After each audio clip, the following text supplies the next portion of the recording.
What's going on, Bulls Nation? Welcome in to the CHGO Bulls Podcast, coming to you live from our studios here in West Loop, downtown Chicago. I'm Peck. You can follow me on Twitter at Bulls_Peck, joined by my guy, Big Dave. BAWL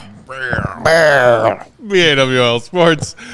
Our pal producer, Joey Spathis, is at Joey Spathis. We are CHGO_Bulls. Our guy, Will Gottlieb, off the show today. He'll be back joining us tomorrow from the UC for the Bulls preseason finale against the Minnesota Timberwolves. Plenty of fun stuff to get to on today's show. Going to continue previewing Bulls Eastern Conference competition. A couple of other teams that with the Bulls went with the basically run-it-back strategy, the New York Knicks and Atlanta Hawks, two playoff teams from last season. But before that, interesting words from Bulls head coach Billy Donovan after today's practice during media availability. Our guy Will the Goat was there. Lots of interesting things after perhaps a disappointing performance from Pat in their game last night, in which Billy gave him a quick hook in the first quarter. How are you, Dave? I'm all right. How are you? I'm good. Like I'm the good, shoes, man. Thanks, man. Crispy white. Crispy white. Assuming you don't wear them often. No. How many times have you worn them? This pair, I'm maybe 6 or 7 times. Really? I was going to say. I mean, they're 4. less than a year old, and they're literally going to say 4. it's very shiny.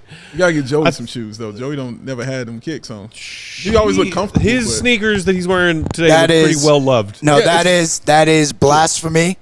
Is it? That is blasphemy. These are nice shoes. I just wear them a lot, so they're a little beat. But I've got some nice shoes. I gotta wear my nice shoes next time I come in. I just gotta wear my. You wear whatever makes you comfortable. I gotta wear my cool sneakers next time. You got some cool sneakers? I got one pair now. A couple pairs. Okay, what pair of cool sneakers do you have? SB Dunk, Ray Gun, black. Nice. Wait, Ray Gun, white. When do you pull them out, usually? Occasionally, when the outfit makes sense. Okay. And you're usually in work mode here, so. Yeah, I mean, these are, I think, the hot Curries. I actually, when these were clean, these were nice. Okay. Not even going to lie. But how old are those? Have they always been beige, or did they used to be white? No, they were never white. They were like cream, like eggshell, maybe a little bit off-white. How old are these? I definitely had them when we were walking around in Paris. When you were walking around Paris? Definitely wore them in Paris not even the whole time. Yeah, that's not. No, it's fine. I mean, I get a lot of use out of them. I think I wore these to a softball game at the beginning of the season. A lot of dirt. Yeah. Summer camp up in here, I'm about to say, you hit 50,000 miles on them. They got memories, these souls. Come on. Yeah. But I'll pull out the Ray Gun SBs for you next time, all right? You saying he's got to go take his sneakers to get emissions tested? Bro, if that was a car, that's at least 50,000. Yep. That's at least 50. That's true. I mean? I thought about just, wearing the Birks today because it was like 50-something degrees. Yeah. But Sean, what happened to you? What happened to you, man? I had a seizure. Oh, shit. I had to hit my face on my bed or the floor. Oh, I'm sorry, bro. You should see the other guy. Yeah. See the other guy. It looks like a piece of wood. Oh, shit. I thought it was makeup for a set. That's why, because, Halloween in October, I looked over. I was like, what the fuck? I'm sorry. I give a fuck, Sean. That's my fault, bro. I'm sorry. I'm sorry. Nosy Nelly over here. I give a damn. I see something wrong with him. Yeah. I want to know, bro. That's very Sean. courteous. Like, I give a damn. Our guy Fish in the comments said that he has a pair of kicks from years ago, plural, that he hasn't even worn yet for the first time. I mean, you keeping them fresh? Yeah. Got to keep that resale value up. While we're on this topic, I used to have a lot of shoes when I was younger. When I was into them, my feet grew. Like it screwed everything up. None of them. Oh, I forget when he says younger, he literally means younger. Like I was in high school. I was prepubescent. Yeah, I was still small. Yeah. As I still am small, but no longer fit. None of them. All gone. Okay. Collection out the door. Man, that sucks, bro. That sucks. Fitch also likes your kicks, Dave. Fried Rice says that they're wearing their Fire Red 3s today. I appreciate that. Yeah, man. Like, yeah, these have gotten some wear out of them, so I just started putting them on more. But, yeah, I definitely have a pair of shoes I refuse to wear, probably here in the States. Like, if I go out of the country, I'll put those shoes on. Yeah? Yeah. Those are other country shoes. I have other country shoes. I literally worn them one time to go, and then I'll never wear them here in the state ever. I love these shoes. I've been after them for years and years and years. And when I finally got them, oh my God, the joy. Yeah, one time. That's it. Joy. The joy, Matt. Ken Burke in the comments said P. Will's biggest problem, he was never the guy to draft. Okay, well, if you want revisionist history, I don't know if we can fix that problem. Calling him overrated coming out of Florida State, saying he's a power forward who can't rebound. Hopefully Craig starts at power forward. So that's what we wanted to talk about a little bit more today. I know we talked about it in our post-game show last night. Billy Donovan was talking more about this at practice today after everyone saw Billy yank Pat like 2 minutes into the first quarter, right? And then closed the first half with Torrey Craig.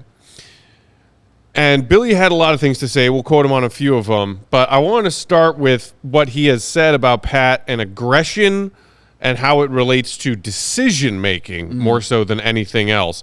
Joe, if you have that quote from Billy and you can throw it up, I'd appreciate it. Billy said when discussing Pat, it's the decision of what to do in the moment.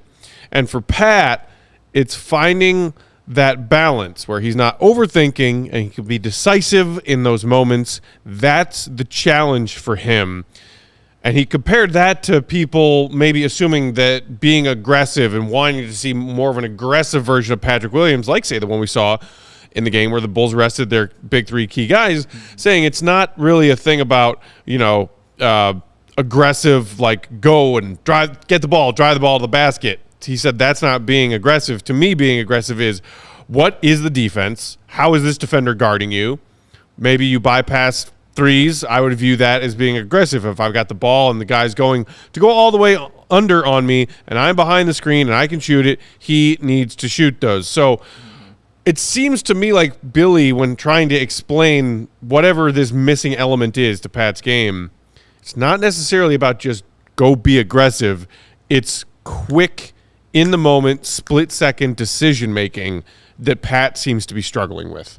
Yeah, this feels like last year's conversation that I was having. And I continue to say, you could just tell he's a guy that's like an actor who needs to hear what's my motivation instead of just seeing what's on the page going for it. Like a Samuel Jackson probably doesn't ask that question. Yeah. You know what I mean? He just goes and acts, but he feels like he needs to know every single thing that's happening before he makes the move. And if it doesn't happen the way it happens in his head, then there's some overthinking going on right there. And then he gets a little lost and discombobulated. But yeah, I'm first of all, I'm very glad Billy is saying this stuff, because this is stuff that I just sounded like an insane person saying, and everybody's like, oh, Dave, you're crazy. So I'm glad Billy is saying these things, because it's true. You can see it out there. There is thought going on. I pointed out that move to you, Matt, when he tried to go to the bucket and gave himself a little hitch for no reason, trying to go to the bucket and get a layup, and he missed that layup. Now, it was an aggressive move, but it wasn't the aggressive move, because he stopped for a second, and I still don't know why, because I watched it 3 more times yesterday, and I've kept trying to figure out why he even took that little hitch, and I still don't know why he did it, but he did. And it stopped him a little more and allowed the defender to that split second to come and bother his shot. So he was able to miss that layup. And then I saw, oh, gosh, I wish I could remember. Oh, I believe it was Julian Phillips who made the same play. There was no hitch. It was just going straight to the bucket. That's it. He's not thinking. He's just out there playing. So he's thinking way, way, way too much.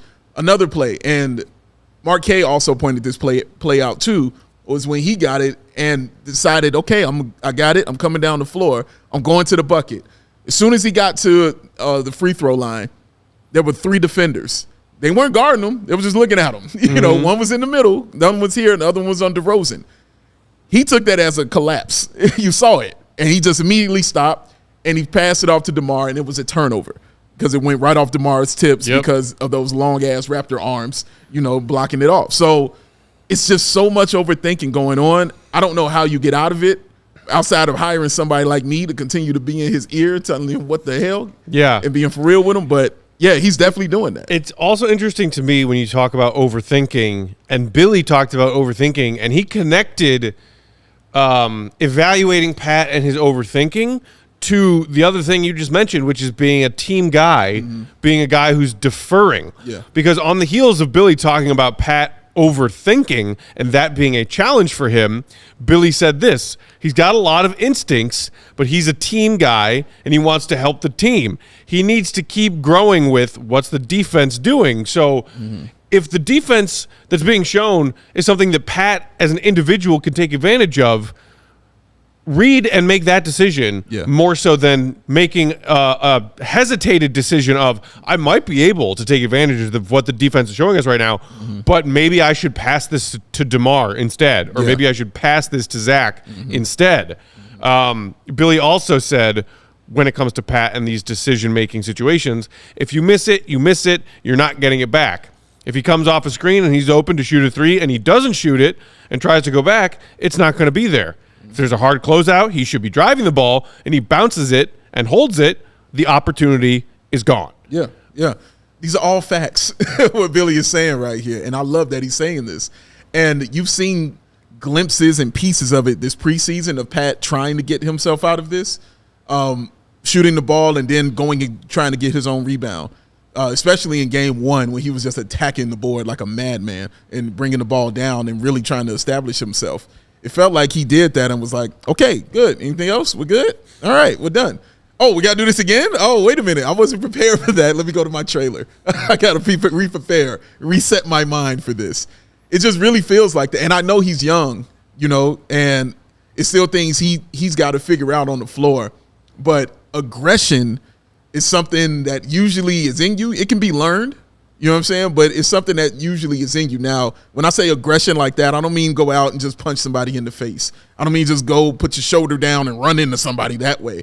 I mean believe in yourself that you're the best basketball player on the floor and attack it that way. Like no hitching your giddy up when you're going up for a shot, bro. Zero. You're the man. You got it. You saw it. You see it more when he's taking these threes in the preseason, right? Yeah. Like he's getting the ball. He's actually just shooting that joint. The only time I saw him hesitate, pump fake, and try to go, it was a turnover. You know what I'm saying? He stepped on the line. You know what I mean? That's the only time I really saw it. So he's doing a better job of that. It just has to be in more facets of his game, especially when he's going inside. I think, and the frustrating thing is that we see it sometimes. When the Bulls had their second game against Denver and they rested Zach, DeMar, Vooch, Pat poured in 20 points, and it wasn't just him confidently taking open looks from behind the arc when they were there, but he was scoring with competent, veteran-level post moves against Aaron Gordon, a legitimate NBA defender. That's a great point. He was using his physicality and his technique, his footwork, and had a banking shot off the elbow that was beautiful. It was. And you're like, okay, well, why do you not have that instinct to seize that opportunity when it's there all of the time? That part. That's the infuriating freaking part. And if it's just, I'm out here with DeMar and Zach, so they should get the ball, not me. How do we get past that? How does Pat get past that? How does Billy help Pat get past that? See, and I wish it was just that, because then I can actually point to that. But I've seen him do this when they're not on the floor. You know what I mean? I've seen that happen that way as well. So this is something that's just going on with him, period. You know what I'm saying? It has nothing – I shouldn't say it has nothing to do with Zach and, DeMar. I'm sure that affects a little bit of it. But the fact that he's still doing this regardless of who's on the floor is what I'm talking about. So he's got to – bro, you the starter. This is just what it is. You've been anointed the starting power forward of the Chicago Bulls for the second year in a row, it seems like. You played all 82 games. If everybody is telling you what they want from you and it's not clicking like that with you, I got to find another way to get it to him. And the other way to get it to him for me is what Torrey Craig said, is to get in his chest and let him know. You know what I'm saying? Constantly, hey, bro, you know what I'm saying? Steel's going to start sharpen some steel out here. I got to be aggressive with you, because saying words ain't doing it for him, man. So it has to be action for Patrick Williams. That's the only other thing I can probably see. And I mean, like, I really liked his strong take to the basket on the last play of the game last night. Which, you know, if it's a real regular season game scenario, you're probably not calling Pat's number on the final possession. But because Zach DeMar were done for the night at that point, Billy drew up a play for Pat. He did. Pat came off a curl screen, got the inbound pass from the top of the key, made one little hezzy fake to the left, and then boom, put the ball on the floor, attacked the paint, got to the rim. Unfortunately, missed the layup. It was one of a couple of good, clean looks Pat had at the rim that just rolled off the rim last night. But so you see those moments of aggression, even in a situation for Billy where, yes, it's a preseason game, saying, Pat, final play of the game, down a bucket, go score. And I liked the move he made. It was a strong man move, and he got to the bucket. He beat his man off the dribble, and he got to the bucket. Didn't make the layup. Okay. You know, that, in my opinion, that's irrelevant. I liked the move he made. And we see plenty of times that he has that in him.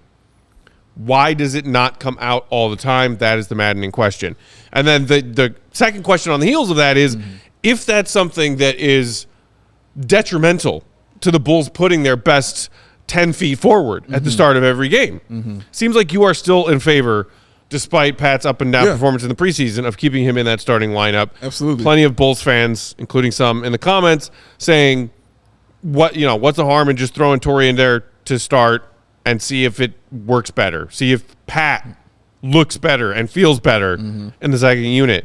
Andrew in the comments saying, just try maybe starting Craig and bring Pat off the bench. Less pressure on him. He can be a second and third scoring option. Better offense and defensive balance for both units. I am having a hard time finding a reason not to do that right now. And I know it's something that Bulls fans have gone back and forth on. I know I've gone back and forth on it, on what is the best situation you could put Pat in to see those developmental steps, to see the growth, to watch him get better. Is it saying you need to continuously prove that you're a starting caliber guy in the NBA and on this team, or like maybe coddling him isn't the right way to say it, but like if you say, okay, well, but Pat, just how about instead just come off the bench and like, you know, you can have more of an offensive role in the second unit. And to me, it's coddling a little bit. They're like, no, dude, you're entering your fourth NBA season. No more coddling. Go do your damn job. Well, few things about that. One, the bench thing would make sense to me, or I would be in agreement with it, but I literally saw it last year. He literally took Pat out of the starting lineup, put him on the bench. You still got the same thing. You got the same exact thing. So I don't see what's going to be different about this time. So one, I don't know. I don't like that. Two, I do like him out there with Kobe White, just because of the kinship of them. I just like that out there. I don't know what it would mean in the long run. I have no idea. Three, Billy Donovan has shown you, dude, he will change that lineup in a heartbeat. You know what I'm saying? Like I used to say all the time in that first year, Matt, he's not beholden to any lineup. I said it all the time. He's not. So if it ain't working, it ain't clicking, he'll try it out. We'll see what it is. You know what I mean? We'll go from there. But man, dude, like, and I saw someone say like it's because he's not a power forward. Again, they seen him at small forward, and you're dealing with the same thing, you know? So for me, I'm at the point now, like with Jay Cutler, right? When Cutler was first here, I was huge Jay Cutler fan. It's big. And I was like, no, he ain't got Best this. quarterback Bears has had in a long time. Yes. I was like, he ain't got this. Oh, this is happening because he ain't got this. He ain't got the offensive line. Oh, he don't have the receivers. Oh, he needs a tight end. You know what I'm saying? Oh, he needs the right play calling coach. Oh, maybe it's because of the contract and ain't thinking about it. They gave him every single thing. So when year 6 came around and he still was doing the same exact thing, I was done. I was like, okay, you can sit his ass, all right? You can put Jimmy Clausen in the game. Like, my God. So it's getting to that point with Pat where every single year certain excuses are gonna be removed. Well, maybe you should come off the bench. I saw that. Maybe you should be a small forward. I saw that. Maybe you should handle the ball more. I saw that. You know what I mean? Like, I've seen it all, and you're continuing to get the same thing. So it has to be put up a shut-up time at some point in time for a guy like Patrick. And I love Patrick, all right? I'm still riding with Patrick Williams. I'm the only one advocating for him as a starter, all right? I'm riding with him. But you got to call it what it is out here. It has been disappointing. He's done some really good things this preseason. I really think that. But, man, like some of that stuff, it rears its ugly head, and it just hasn't been consistent. You just want the consistency of it. More Bulls fans tuning in, chiming in on the Patrick Williams discussion. Mac for a Better Tomorrow saying, got to move on from Pat in the starting lineup. If he isn't going to grab the opportunity, he's not that guy. If he wants and needs more development, go to the Windy City Bulls. I was with you until the Windy City Bulls idea. No, I'm sorry. He's not there. Who are you helping by throwing Pat on the Windy City Bulls? That's true. Now, Derek Favors, meanwhile, could have a hell of a career renaissance. Shout out. If he just grinds it out with the Windy City Bulls. Optimistic Bulls fan saying Pat isn't a plug-and-play energy player. He needs the ball and likes getting into a rhythm. I wouldn't be mad if they feature him with the bench at this point. And I am positive in the comments I am positive that the NBA season is over. And P. Will, the 4th pick, is now officially a bust. Positive that the NBA season is over. Why is the NBA season Fascinating over? Take to say on October 18th. Yeah. When the NBA season officially kicks off in like 5 days. We got to talk about positive too, man. We got to talk about what that means.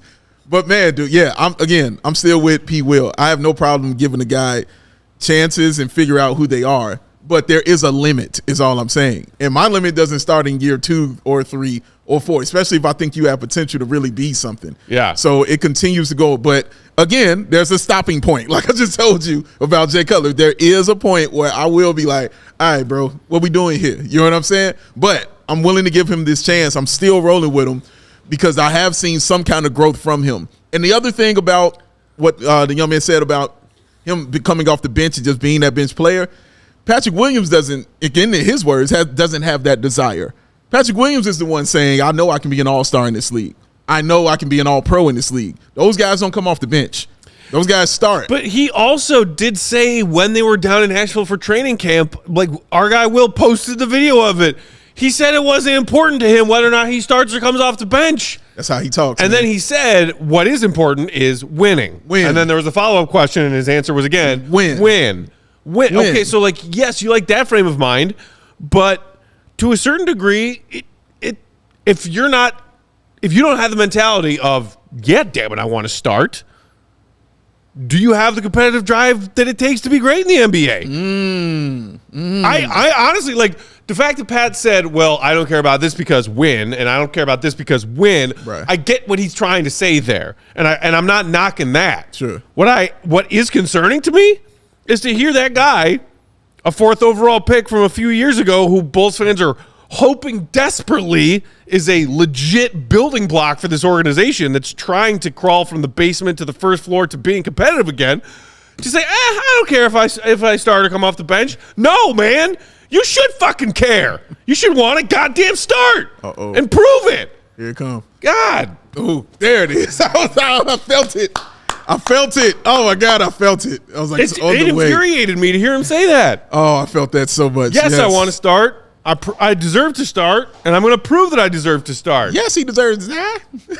I hope they burn in hell. Yeah, I hear you, man. I hear you. Like, having that kind of mindset can definitely be frustrating to a guy like him. This is Joe Kim Noah, Dennis Rodman over here. Yeah, I get that. That's infuriating. But my gosh, man, he's got to figure this out. I just want to do what's best to help the team. It sounded like a dude who didn't want to talk. Here we go. Come on, Joe. Oh. I tried to help you. He did. I tried to help you. I didn't try. I just talked to you.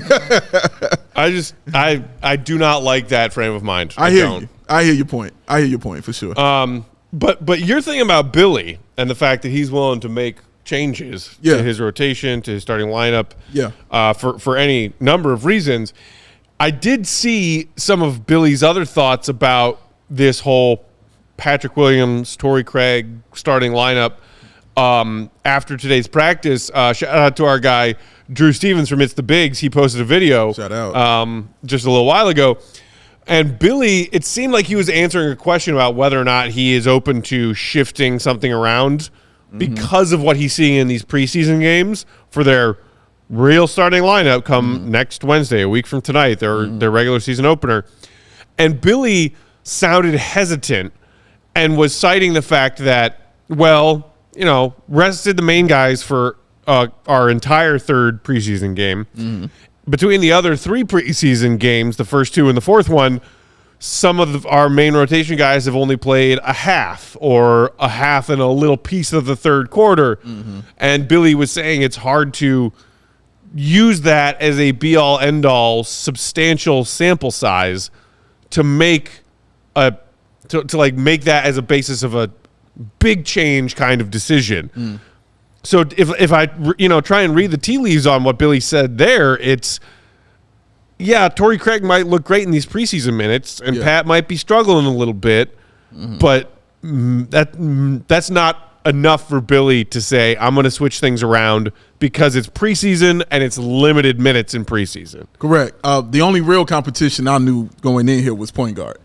That was the only real one. So I think that was the one that was going to prove whether guys were going to change their roles as far as starter or bench. So, and obviously we got that answer. For me, I got that answer in the second preseason game. I was like, it's Kobe White, period. So I feel it on that. But for that position right there, I mean, he's got a great point because while you were sitting there talking, who I immediately thought of was Otto Porter Jr. was the first person that popped in my head. Why? Because I remember that preseason. The Bulls were whooping everybody's ass that preseason, and Otto Porter Jr. was going insane. I mean, alley-oops, everything was working, and we were all being bulldog talking like, oh, man, we look like something. And then set the court on fire. You know what it was. So I get him. You know what I mean? Like, it's preseason right now. You're not playing against teams' best. Torrey Craig is a tested veteran. You know what I mean? So he's not going against your best right now. So it might look different coming against starters who are really playing to win this game. It got competitive. Sure, it can get competitive in a preseason game, but at the end, everybody's going home and being okay because it doesn't count against anything. And guys are playing for a job, whereas guys are playing for a win. It's a little bit different. So that's a great point by Billy. I think it would have to be a drastic thing, Matt. You would have to like Torrey Craig would have to come in here and drop 20 and 10 in a couple of games with like 4 steals. I mean, it would just have to be standout for me to be like, you might want to change some things in this preseason, bro. I mean, sure. I like, and I get what Billy's saying with the, like, let's not overreact to preseason minutes and make any drastic changes because of a handful of preseason sample sizes here. But I'm just gonna tell you right now. Come on with it. Torrey Craig was second on the Bulls in their game last night behind Vooch in the plus-minus column. Mm-hmm. Vooch was a +9 as a starter. Torrey Craig, in 27 minutes off the bench, was a +7. In 21 minutes as a starter, Pat was -11. Mm-hmm. Which guy do you want more of? The one who's giving your team +7 when he's on the floor, or the guy who's giving your team -11 when he's on the floor? Mm-hmm. I mean, I know that is a very dumbed down mathematical approach to looking at this when you're talking about who should start, who should come off the bench.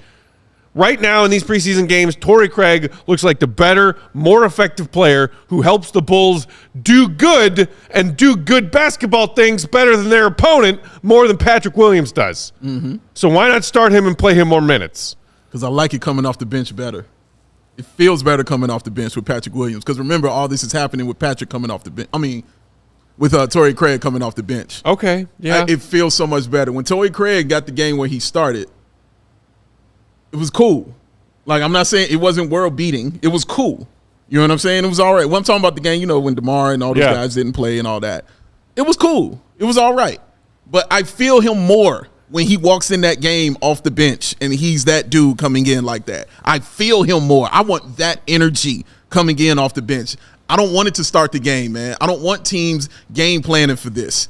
I just don't. I want them to be like, oh, shit, when they see him getting up, about to walk in the game because he's about to wreak some havoc on either your second unit or whatever starters you got out there. He's about to cause trouble. I want that coming off the bench, bro. I really do. It feels better to me. All right. Well, we'll see what kind of rotation Billy throws out there in their preseason finale tomorrow night.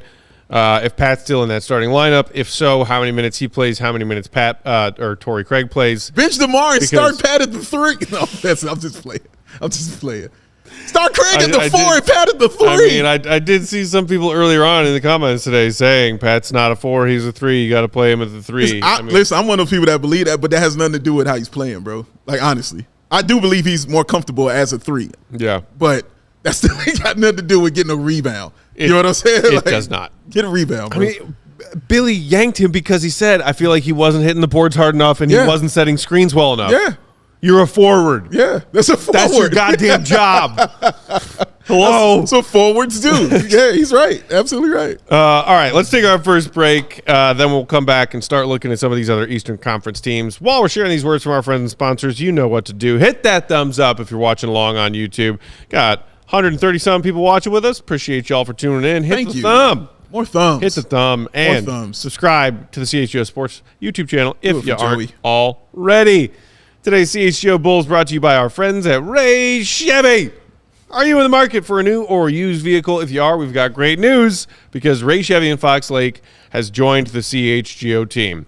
And we were talking with the team at Ray, and they were telling us about their Ray Price Promise, which is a guarantee that the price you see online on their website is the price you will pay when you go to the dealership and say, hey, I like that car on your website. Here's that car in your showroom. Can I have this car, please, for this price, please?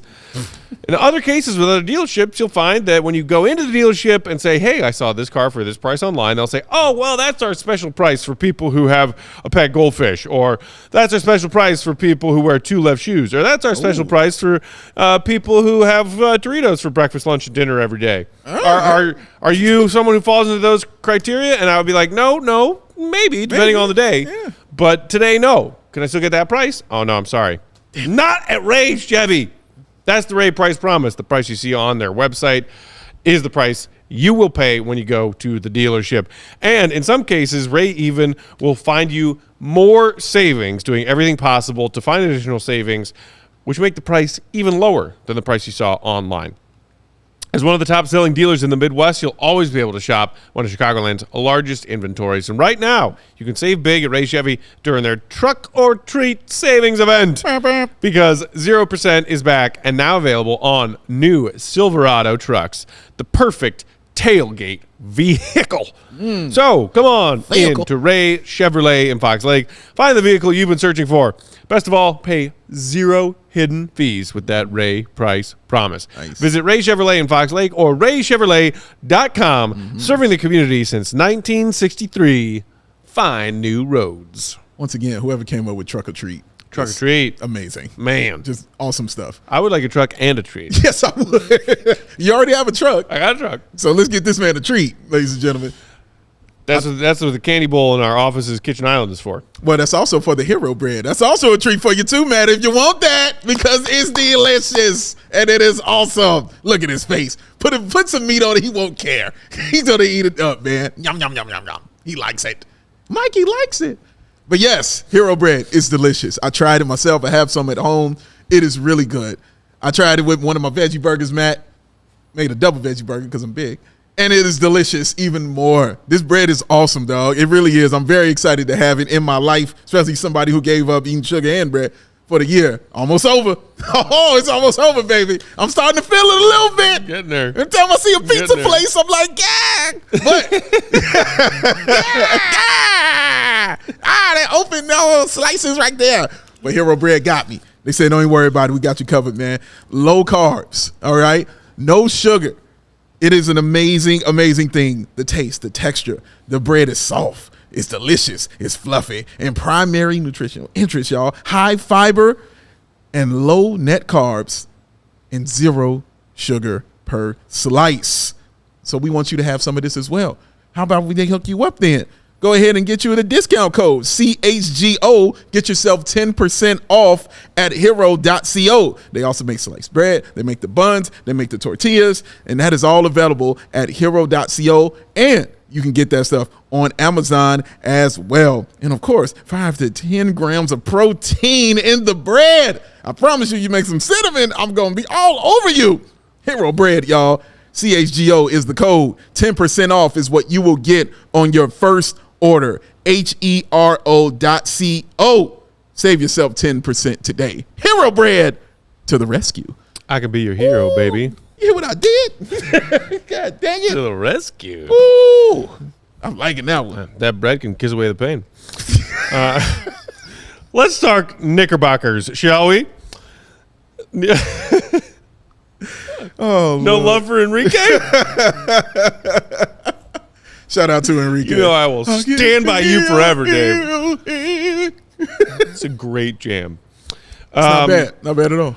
New York Knicks last season, 47-35 in the regular season to be in that 4-5 matchup round one, where they somewhat surprisingly, swiftly took care of the Cleveland Cavaliers. He really did. 5 games. Had Jared Allen saying we weren't ready for the bright lights of Madison Square Garden. Heard that. What year is it?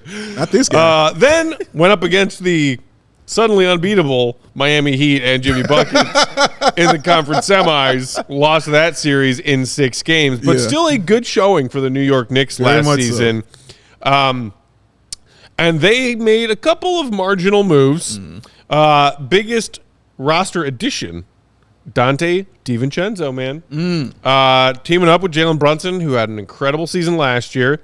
Nothing major as far as departures. As you see on your screen, they sent Obi Toppin packing, and I think only got like a couple of second rounders or like a second rounder and a second round swap in that Obi Toppin I deal. just wanted him gone. Yeah. People kind of crushed the Knicks for not getting more for Obi Toppin in that trade, but it's like, dude, you never played him. Yeah, like, how do you seriously. expect to get something for him if you never play him? Seriously. And our old friend Derrick Rose, who left in free agency to join Memphis. The Knicks did also re-sign Josh Hart to a 4-year, nearly $81 million deal, who, since he came in to New York via trade, whatever that was, trade deadline a season and a half ago, has been big for them. Really big for them. But so core piece is still there. Not a lot of change. You add in DiVincenzo. You say goodbye to Toppin and Rose. What do you see with this Knicks team coming into this season in a run it back kind of offseason, Dave? Oh, man. First of all, shout out Lady Wonder sitting outside. She makes rare appearances, but she's out there right now. Lady Wonder. Shout out Lady Wonder. How are you? We got to talk to Shirtless Wonder about Lady Wonder. I wonder if they're friends. I do want to know. That's why we had a conversation. You got the number. Hit him up. Let him know. Would you like me to text him right now? I mean, why Hey, not? are you friends with Lady Wonder? I mean, what? Don't ask me them kind of questions. Like, what are we doing? But the Knicks, man, there's such a it feels like we're always waiting on the downfall of the Knicks. That's what it feels like. Like, because we see it. We know Tibbs. We see Julius Randle playing until his knees turn to dust. RJ Barrett is a guy who can't quite make the turn. Like, he's right there, but he can't make that turn for some reason. Like, he'll have those games. You're like, oh, he's really good. And then he'll just be terrible, like, for a while. Like, it's really weird. And then Tibbs will sit him down and then play him, like, all the minutes the next week. Like, it's really weird with RJ Barrett, man. Like, he's got to get that rhythm and come together. You mentioned Josh Hart, who has been awesome for them. Just amazing for them. I think DiVincenzo would be really good for them as well. $50 million. Shout out to him for that. But I think he will be awesome for them as well. But for me, Matt, everything starts and ends with Jalen Brunson on this team. He's come in and just taking that leadership role away from Julius Randle, and even a thought of it, of RJ Barrett having it, is just out of the question now. It is on him. And Jalen Brunson is handling it very, very, very, very well, man. He's been great. Tibbs always has a great point guard. And it doesn't have to be a great point guard coming in. He will turn you into one. Yeah. We watch him do that all the time, which is why I say DiVincenzo is going to have a nice season because he's with the right kind of coach right now. But it comes back, Matt, to that health. And if I think these players are going to get sick of Tibbs, like that's what it comes back to. Because with Tibbs, with them kind of hovering in the middle, I think you can take and hear all that Tibbs stuff when you're shooting for the moon right now. When you're top 3, top 4, it's all sweet. You know what I mean? Because it's all working. It's all cool. When you're grinding and scratching and clawing for a 6, 7, 8 seed like that, like, could you shut the hell up, please? Get up off me, dog. Damn. You know, it can get like that with Tibbs. I don't know what side they're on, but New York loves him, you know, because this is the best they've been in a very long time, consistently the best they've been in a long time. Doesn't feel like Tibbs is going anywhere. But, yeah, man, they're really hard for me to read, Matt, because I don't know if they're reaching new heights or if they're ready to fall. Yeah, it is intriguing. And the when will guys say, okay, Tibbs, enough? Yeah. Because Bulls fans know that certain players have that breaking point at different times. Yeah. And you're absolutely right in the fact that Brunson immediately came in and said, RJ Barrett, you're the third fiddle now. Maybe. Right. Randall is the one that I am intrigued by most because we have seen 2 All-Star seasons from him in the last 3 years. True. We've seen like all NBA caliber stuff from him. True. Last 3 seasons, he's played 71, 72, and 77 games.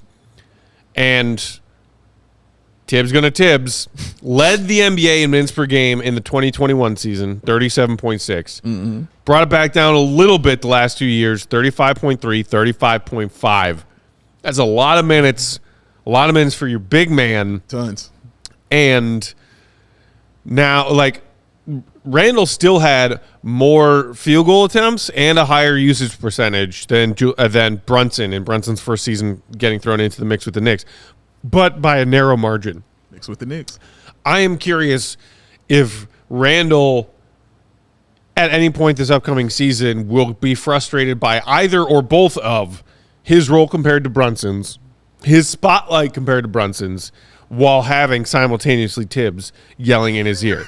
I like, if anyone's close to a breaking point, I don't think it's RJ Barrett. I think RJ Barrett's like, oh, okay, I'm the third fiddle now, or whatever. Randall's the one who I feel like we've seen a few examples of him butting heads with Tibbs. Yeah. And it's like, okay, well, we're winning more than we're losing. Had a decent playoff run. I would not be surprised to see some sort of explosion this season. Yeah, like a first kind of losing streak, you mean, happening right there where he's struggling? Like, you can see that explosion happen? Okay. Yeah. I don't think you're wrong.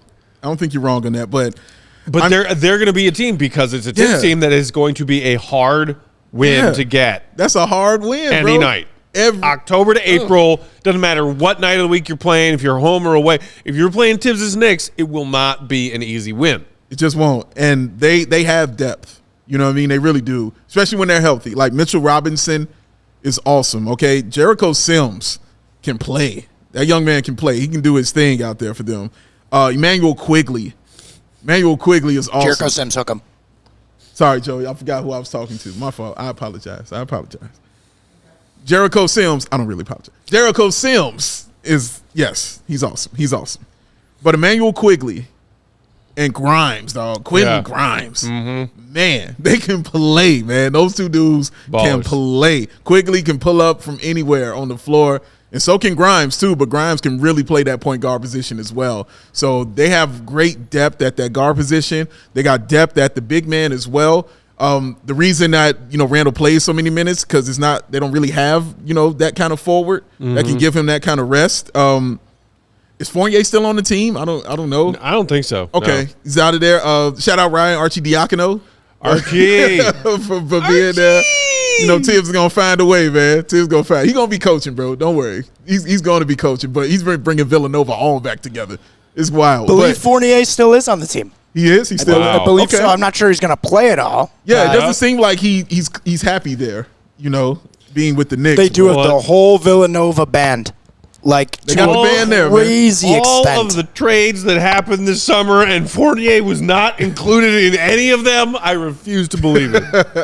But you are right. The Villanova factor, they've got Brunson, they've got DiVincenzo, they've got Hart. You know who the forgotten member is? Archie. I just said this. Were you listening to me, Joe? Well, yes, but I just said. I literally just said all this. Like, here's my thing about it is I like how they had Archie at the media day. They're like, oh, let's take this Villanova photo to get all the Villanova guys in here. But we're going to take one with Archie, one without him. Like one with the actual NBA players, and then you because you're our buddy. Because Archie signed a non-guaranteed one-year deal also. Right. So they might be like, Archie, thanks for showing up to training camp, but there's the door. Tibbs, not so fast. Not so fast. I mean, how are you with a clipboard? There's any NBA coach who can appreciate Archie as much as the bald-headed menace did. It's true. That's true, man. That's true. That is a fact. That is a fact. But yeah, man, like they have that depth. They're a really good basketball team. And like you said, it's just going to be a hard out all the time. All the time, they're going to be a hard out from game 1 to game 82. All right, real quick before we take our second break, Vegas has them at 45.5 win total over under right now. You taking the over or the under? 47-35 last year. Oh, Very similar roster. can I push? Sure. I'll push. You're going to push I'm them? gonna push. I am going to go under. Okay. Not by a lot, but I think the Knicks fall back a bit because I Because you want them to. like to watch the world burn, and I for sure would like to watch the Knicks burn. Nothing but love to our old pal Tibbs. Shout out. I want to watch the Knicks burn. I can't argue this. That's logic to me. You know, this is misery loves company, and as I saw somebody, Anthony, in the comments say, Bulls fans, Knicks fans, something in common, an issue we have in common, What's that? ownership. James Dolan, you're doing a great job, buddy. Keep it up. All right, a few more sponsors, and then we'll come back, wrap things up with a look at the Atlanta Hawks. Today's CHGO Bulls brought to you by Circa Sportsbook. Oh, my goodness. NFL season is in full swing. NBA right around the corner. Real NBA games. That means you need to try the Circa Sportsbook Illinois app that offers tight money line splits and a low hold model. They always strive to have their spreads for any game at -110 on the Circa Sports menu. Unlike a lot of other sports books who you will start to see throwing in lines on -115 and -120. And you say, hey, what the heck? Why not? Why not 110? Circa almost always will give you that -110 odds on those spreads. Circa Sports keeps as little money as possible on large market bets like futures. So if you're maybe looking to make some NBA futures bets before the season kicks off next week, maybe you want to take the over on the 37.5 wins that they've got for our beloved Bulls right now because you feel good, or at least you feel better than 37.5. Yeah. The best odds you're going to find on those long-term futures bets are at Circa Sports app.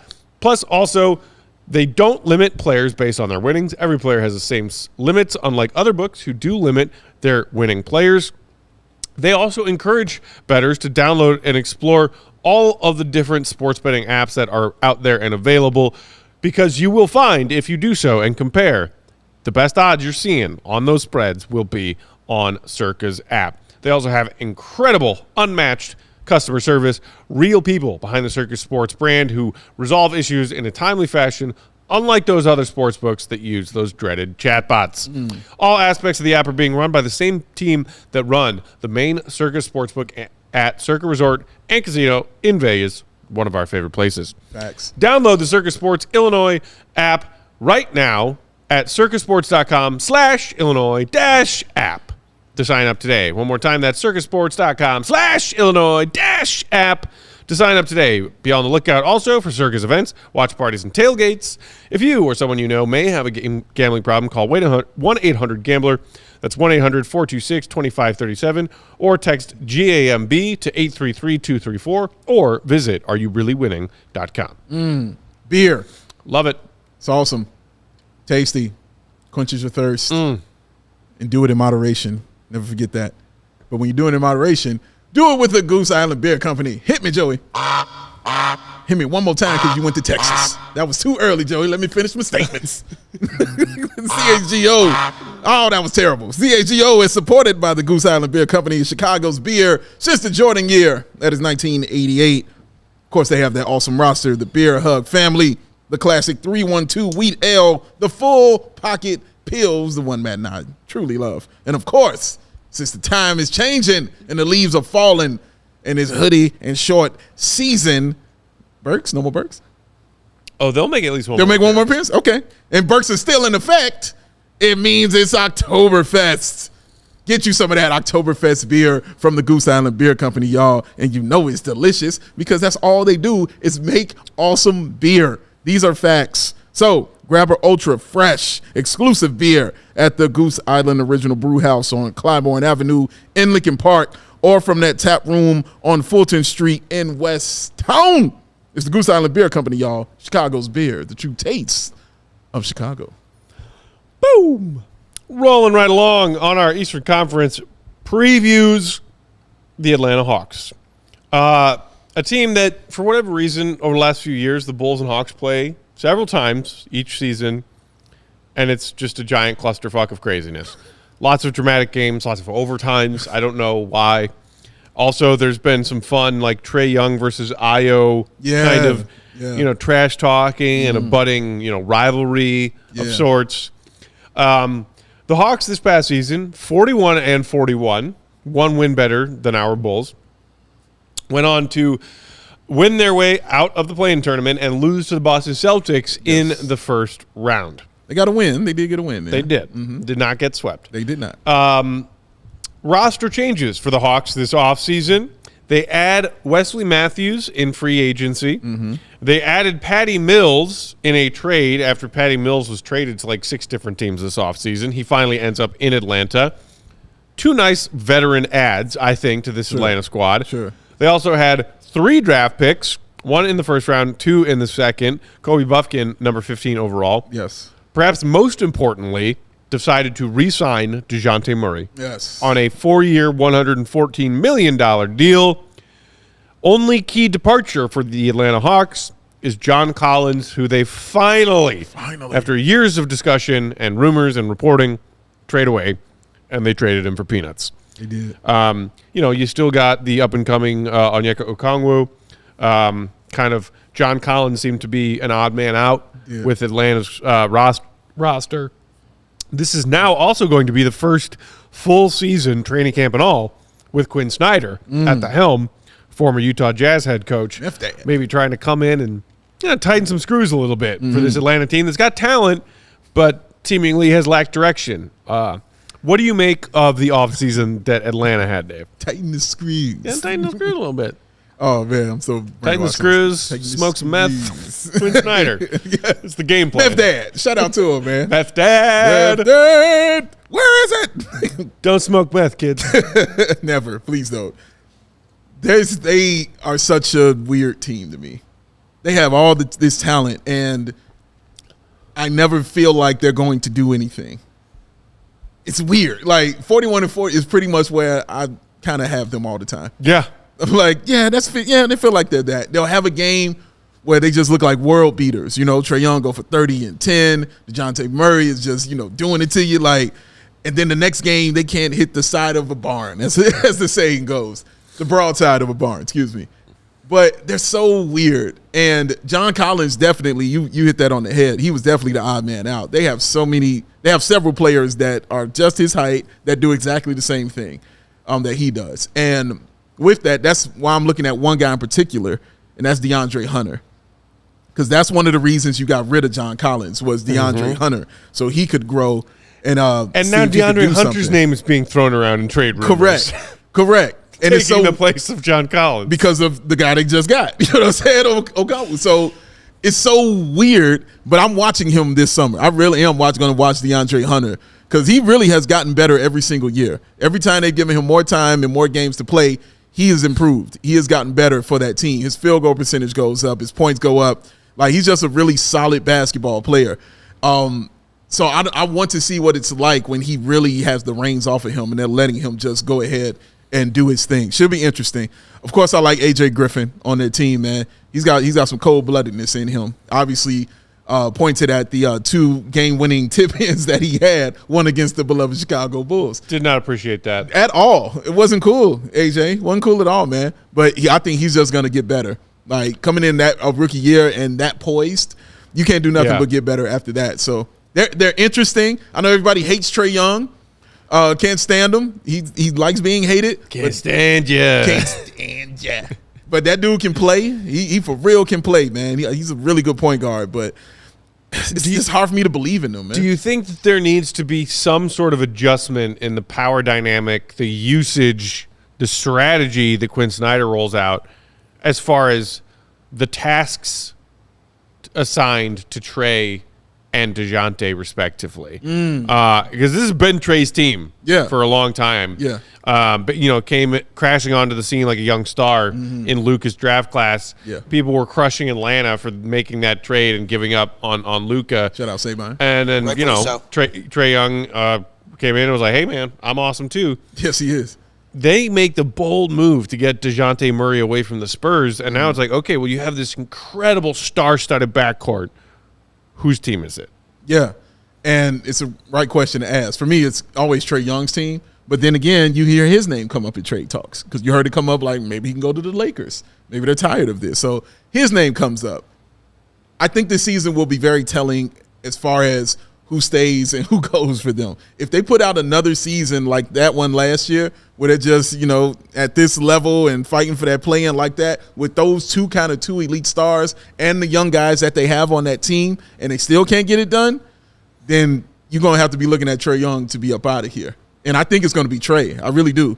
DeJounte, I think they don't have a problem with him running the team. They've already seen him do it because Trae was kind of hurt for a while, and DeJounte had an opportunity to do that, and he did an excellent job. Guess what? Because he's an all-star and a really damn good basketball player. But it's like they have the same role. I know DeJounte can play the two, but clearly he's more comfortable as a one. Trae Young is nothing but a one. That's it. That's his only thing. Quinn Snyder, I mean, it's a cool problem to have, but it's still a problem. And they got to figure that out, man. I don't envy the task. So, and that's the interesting thing that I will be curious to follow with Atlanta this year is the power dynamic between those two backcourt stars, because DeJounte Murray is now saying, all right, well, it's a modest contract, but a big one, 4 years, $114 million. Meanwhile, Trae is like, all right, well, 2 summers ago, I signed my rookie max extension, 5 years, $215 million. My contract is $100 million more than his. I'm still the top dog. But Trae's coming off a year where he did not have his best season. Was not an all-star last season, whereas he was 2 of the past 3 seasons prior. Shooting splits for Trae Young last season, 42.9% from the field. Only 33.5% from 3. I mean, and that that's compared to 46%, 38% season prior. Like, yes, he did average 10.2 assists per game and is one of the greatest, setup guys in the NBA right now. But you got to wonder which one of them feels like they have more to prove coming into the season and will be demonstrative in trying to prove it. You got DeJounte, who just signed a new contract and is still kind of the new guy, and Trae Young, who still is the big dog with the biggest contract, coming off a year where he didn't play all that great. Yeah. And that's why young Bino, it's not crazy to say that, to say Trae Young will be out of here. It's not. And that's why his name was coming up in those trade talks for this reason. That contract has a lot to do with it. Paying you all that money, and no matter how he looks at it or how it goes, you will always be judged about Luka. You will. That's just how it will be. That's why it was okay when you say you made the conference finals. This is a what have you done for me lately league, bro. Like, after that conference finals, what it's been, you know? And I like Trae Young. I'm not saying this, like I don't like Trae Young. I like his game. I like Trae Young as a basketball player, man. But paying him all that money and then having those kind of shooting splits, 42 is not good. 35 for him is not good. This is a dude who can pull from half court. So you're thinking on him on some level, not like Steph Curry, obviously, but in that same kind of realm, man. He's got that kind of range. So him not showing that all last season and combining that with being injured, not being on the floor, availability, man, that's important for a dude you're paying that much money to. That stuff is why your name will come up in trade talks, because it doesn't do that way with DeJounte Murray. He's a little more sturdier. He'll get out there, he's a little bigger, you know what I'm saying, with that. Again, like I said, I don't envy the task at all to come up with that, because it's a tough decision either way. Do you get rid of a surefire leader, a guy who feel like he's been embraced by the entire city of Atlanta? Right. Or do you go ahead and say, I'm going to go with the guard that's a little bigger, that can probably give us the same kind of thing in the win column? And also, Young Bino in the comments saying, it's crazy, as you were just remarking on, saying Trae took him to the conference finals. Let's be real. Ben Simmons took the Hawks to the conference finals. That's what really happened there. No disrespect to Trae Young and the Hawks. Shout out to Trae for being a Knicks killer, too, though. It's true. You be killing the Knicks, bro. So 42.5 is what Vegas has Hawks. You taking over or under? Oh, might push that again, but I'll take the under. Taking the under? I think I will too. Speaking of 40-something win teams, Kenny B in the comments saying, "What's up, fellas? Glad to see us back in action with real subjects to talk about." Yeah. Can't wait for another 40-plus win team. Let's get it. Is there one of those symbols where you can do the plus sign with then like the also equal sign under it? How about a 40 plus or equal to? Greater than or equal to? No, I do like Fly the Dub saying, "Thank goodness sandal season is over." Oh, fly it up. You don't even know. I've seen plenty of days ahead in the forecast that are above 50 degrees. That's all it takes, baby. That's all. I just chose to wear sneaks today. He was being nice. Now that you say that.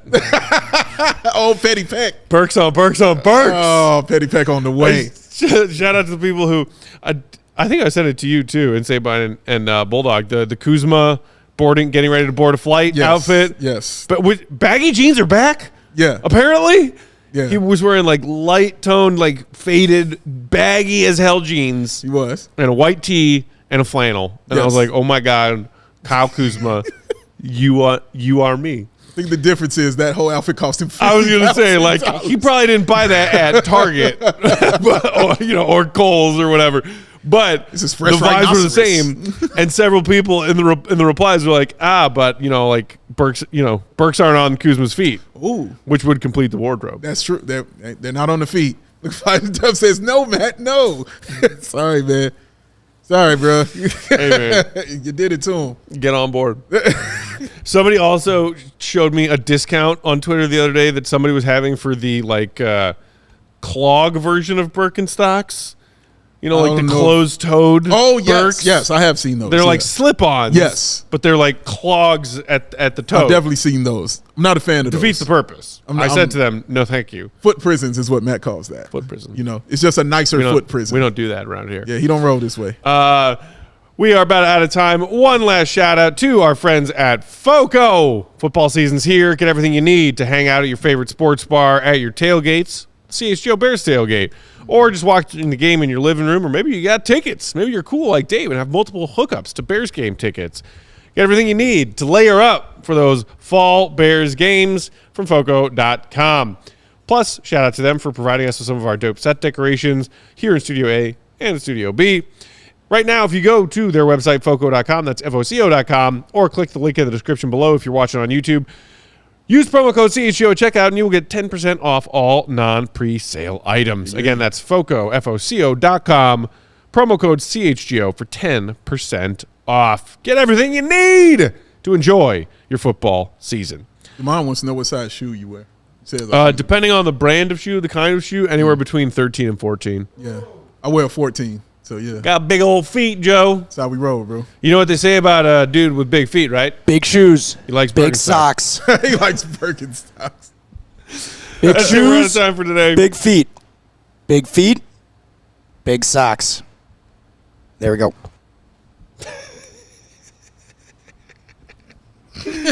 We're back tomorrow night for post-game immediately after the Bulls preseason finale against the Minnesota Timberwolves. Hopefully the Bulls won't give up 150 this time. You can follow Big Dave on Twitter at BowBWL Sports. Bow. Joey's at Joey's Path is on Bulls_Peck. We are CHGO_Bulls. See you tomorrow night, Bulls Nation. Thanks for tuning in. Hit the thumb. See you, Red. Be good. Peace. We all silly like the mayor.